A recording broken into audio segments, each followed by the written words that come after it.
I think it was Iala is the match that I was looking at, and there was people like wrapped around the stadium just trying to get in, which is pretty crazy. And I mean, it's cool to see and it's exciting, but obviously, for fan experience, I don't know because I'm not living that same experience. But hopefully, the event kind of continues to grow with the fans that we're getting and making that still an enjoyable experience for them.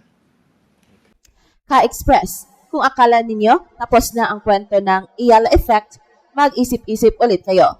Dahil buong tennis world ang muling ginulat. Hindi na lang fans, hindi na lang media, at hindi na lang social media ang nagsasalita. Ngayon mismo, isang top 10 elite player na ang napaamin. Ang world number 6 na si Jessica Pegula, isa sa pinaka-consistent at pinaka-respetadong pangalan sa WTA Tour, ay diretsahang naglabas ng observation. Ibang level na ang crowd frenzy sa Australian Open at ang malinaw na ebidensya si Alexandra Ayala.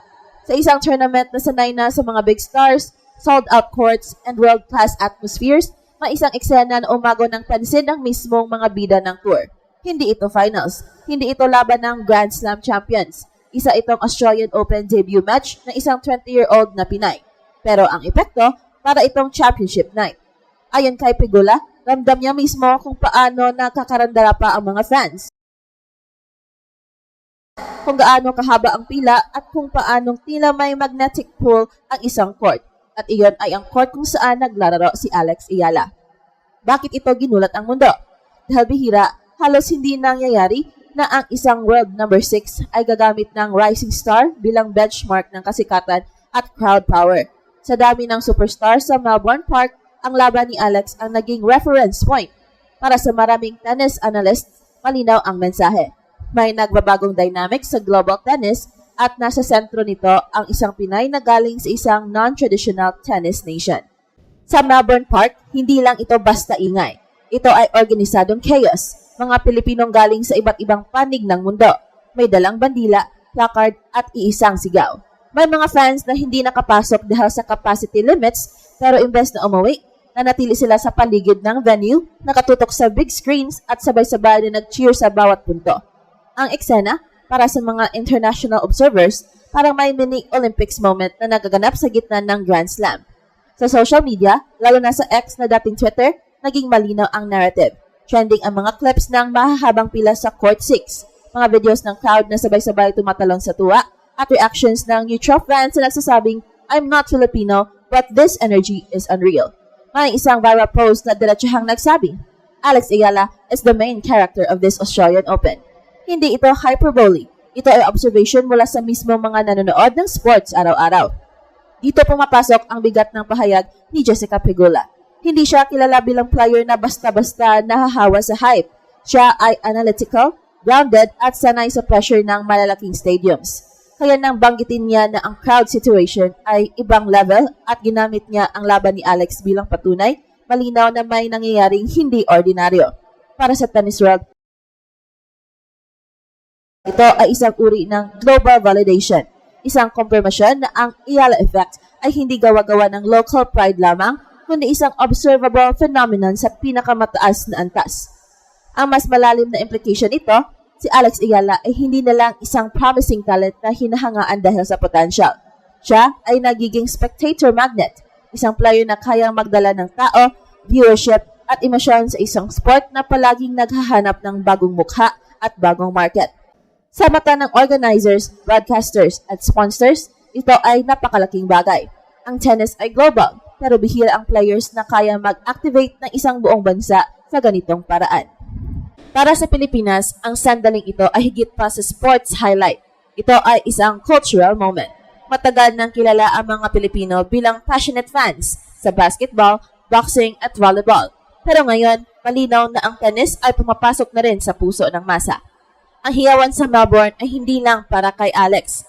Ito ay para sa ideya na kaya nating makipagsabayan, makilala at magdikta ng narrative sa isang world stage.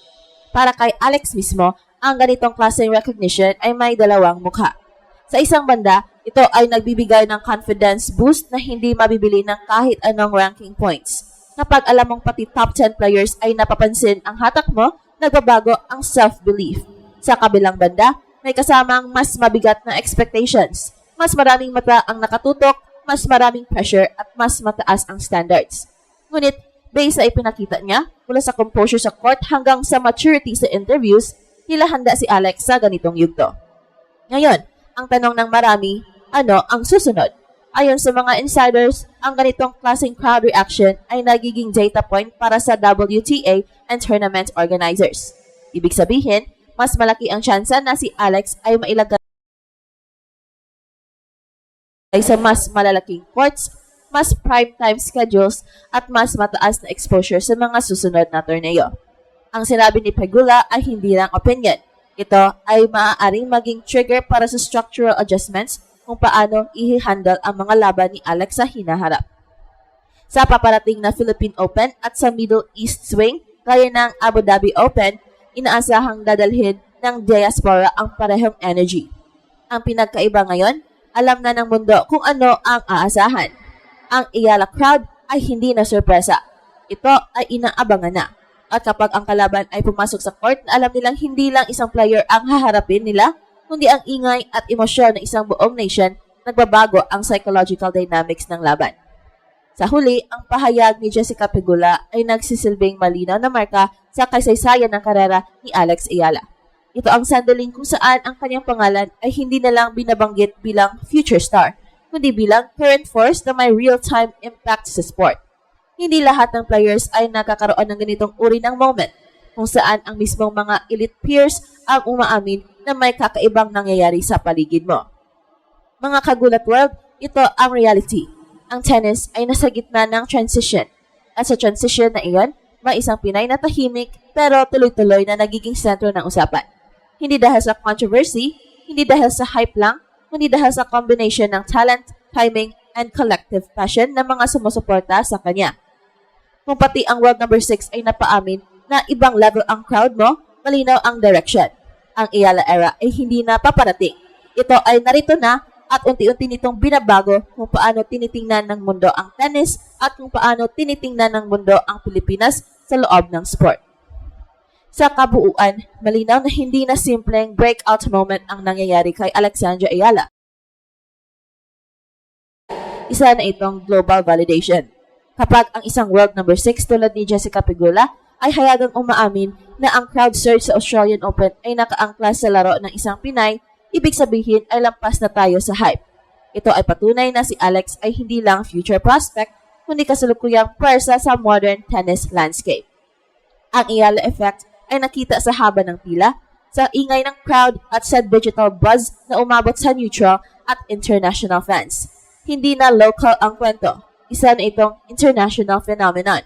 Ang presence ng Pinoy supporters sa Melbourne Park ay nagsilbing multiplier. Bawat punto ni Alex ay may kasamang emotion, identity, at kolektibong paniniwala.